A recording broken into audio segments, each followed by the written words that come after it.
Sir ನಮಸ್ಕಾರ. ಇದೊಂದು 5 ಎಕರೆ property ಮಾರಾಟಕ್ಕಿದೆ. ಇದು 2 ಬೋರ್ವೆಲ್ ಇದೆ ಈ ಪ್ರಾಪರ್ಟಿ ಒಳಗಡೆ. ಮೌಂಟಿಂಗ್ಸಿ ಸುತ್ತ ಫೆನ್ಸಿಂಗು, ಇದಕ್ಕೆ ಅಟ್ಯಾಚ್ ಆದಂಗೆ ಲೇಔಟ್ ಮಾಡಿದ್ದಾರೆ. 50 ತೆಂಗಿನ ಮರ ಇದೆ. ಒಂದು ಚಿಕ್ಕದೊಂದು ಮೋರ್ಡ್ ಮನೆ ಇದೆ. ರಸ್ತೆ ಇದೆ ನೋಡಿ, ಇದೇ ಥರ ರಸ್ತೆ 40 ಅಡಿ ರಸ್ತೆ. ಈ ರಸ್ತೆಗೆ ಹೊಂದಾಣಿಕೆ ಆದಂಗೆ 5 ಎಕರೆ ಜಾಗ ಮಾರಾಟಕ್ಕಿದೆ. ಇವರು ಎಕರೆ 50 ಲಕ್ಷ ಹೇಳ್ತಾರೆ. 1 ಲಕ್ಷ ಹೆಚ್ಚು ಕಮ್ಮಿ ಆಗುತ್ತೆ. ಜಾಗ ಮಾತ್ರ ತುಂಬ ಚೆನ್ನಾಗಿದೆ, ಒಳ್ಳೆ ಬ್ಯಾಗ್ ಸ್ಟೇಪಲ್ ಇದೆ. ಪಕ್ಕದಲ್ಲಿ ಲೇಔಟ್ ಮಾಡಿದ್ದಾರೆ.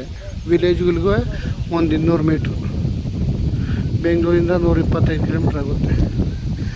ಜಾಗ ಮಾತ್ರ ಸೂಪರಾಗಿದೆ, ಒಳ್ಳೆ ವಾಸ್ತುಗಿದೆ. ಒಂದು 50 ತೆಂಗಿನ ಮರನೂ ಇದೆ. ಇವರು 50 ಲಕ್ಷ ಹೇಳ್ತಾರೆ ಎಕರೆ. 1 ಲಕ್ಷ ಹೆಚ್ಚು ಕಮ್ಮಿ ಆಗುತ್ತೆ ಜಾಗ. Straightly negotiate.